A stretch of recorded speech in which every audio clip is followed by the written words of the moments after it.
Yesu ashimwe, twongeye gushima Imana ku kugira neza kwayo. Imana yaraturinze iraturengera, Imana yatugiriye neza muri iyi minsi itambutse yose. Muri iki cyumweru twabonye kugira neza kw'Imana, yarandinze, yarakurinze, indindanye n'urugo rwanjye, indindira umuryango. Ndashima Uwiteka Imana. Hari indirimbo ijya inezeza cyane, korasi, refire yayo ivuga ngo nejejwe n'Imana mu mutima wanjye, umuriro w'ijuru urimo, nsigaye ngendera mu mucyo w'ukuri, Yesu umukiza niwe mucyo. Ngo nejejwe n'Imana mu mutima wanjye. Nanjye muri aka kanya nejejwe n'Imana mu mutima wanjye, kubw'uburinzi bwayo bubana nanjye, kubwo kugira neza kwayo. Yarandinze, irandengera, ingirira neza, ndetse nawe yarakurinze irakurengera.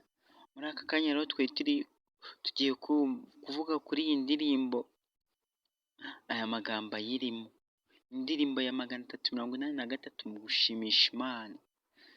Umuririmbyi waho yaravuze ngo icyampa ukanyikorera amaganya yanjye yose Yesu, nkaturiza Uwiteka, nkamenya yuko ibyanjye byose ubitegekesha ubugwaneza. Icyampa nta wundi wabasha kukwikorera amaganya yawe yose, nta wundi wabasha kukwikorera ibibazo byawe byose keretse Yesu Kristo. Niyo mpamvu yemeye kuza muri iyi si kugira ngo aze kwikorera ibyo bikugoye, kugira ngo aze yikorerere ibyo bibazo byawe.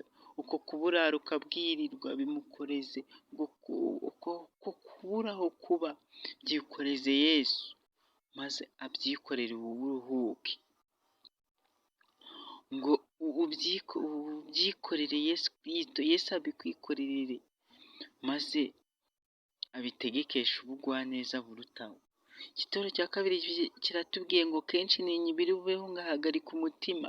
Twebwe turi abana b'abantu, hari igihe ureba ibiri kukubaho ukareba ejo hawe hazaza ugahagarika umutima.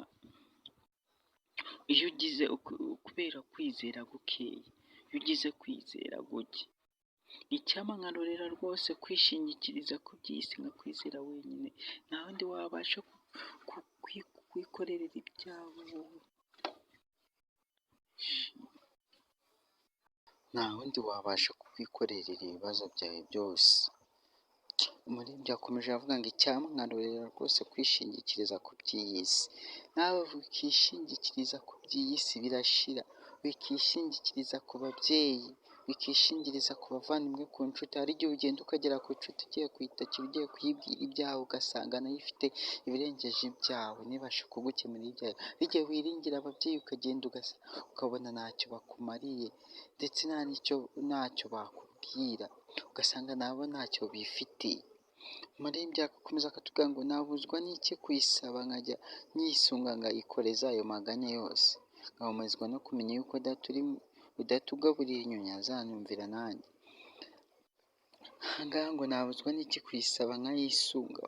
Wowe isunge Yesu, yisunge, yikorere ayo maganya yawe yose, yikorere ibyo bibazo byawe byose, yikorere ibyo bikugerageza byose, ugahumezwa no kumenya yuko udatugaburira inyoni.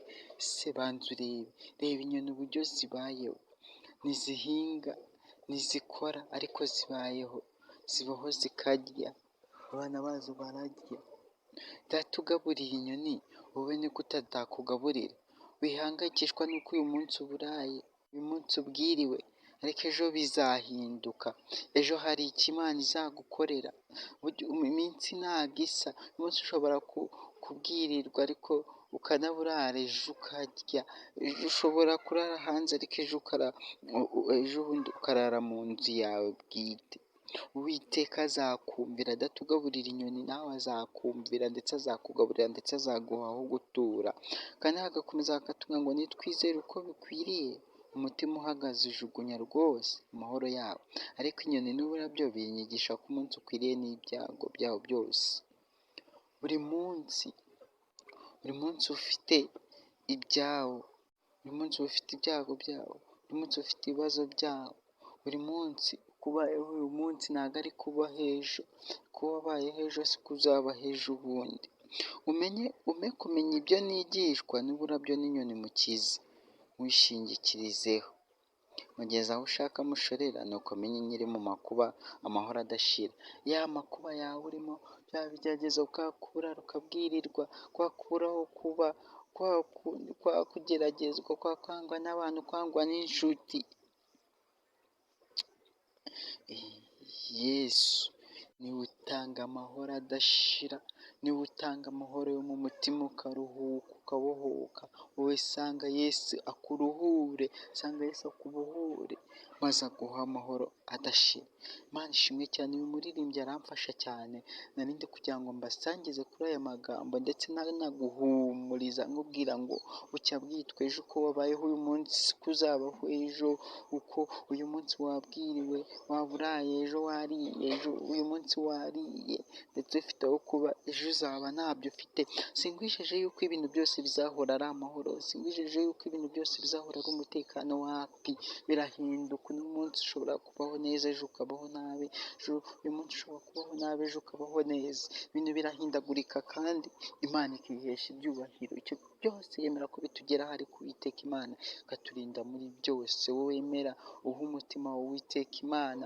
Hari ijambo ryambwiye ngo mwana wanjye, mu mutima wawe wowe hereza Uwiteka Imana umutima wawe, maze ukunezeze. Hereza Uwiteka Imana umutima wawe, ukugirire neza, iguha amahoro adashira yo mu mutima. Nubwo waba urara ukabwirirwa, ariko ukaba ufite amahoro mu mutima. Nubwo waba udafite aho kuba, ariko ufite amahoro mu mutima. Ibyo ngibyo biranezeza cyane. Zera Umwami Yesu Kristo, maze akugirire neza, maze akuruhure, uruhuke imitwaro yose wikoreye.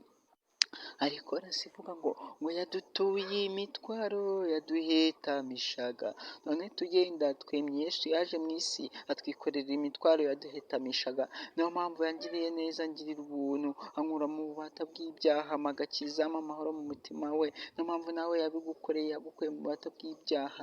Ibaze bya bintu byose wigaraguragamo, ibaze bwa buzima bwose wanyuzemo, ariko Uwiteka araza bugukuramo, agutura umutwaro waguhetamishaga. None ubu ngubu tugenda twemye.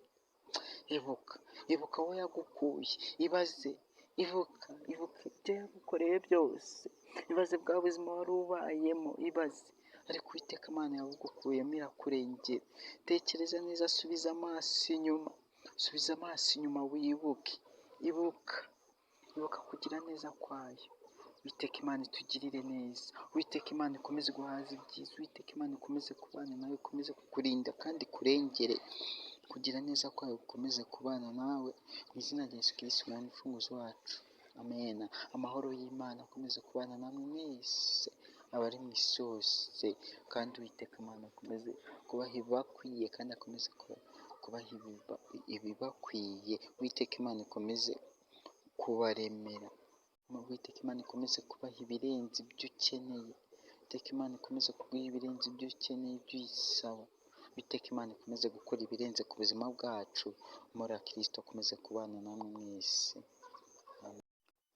Yesu ashimwe. Twongeye gushima Imana ku kugira neza kwayo.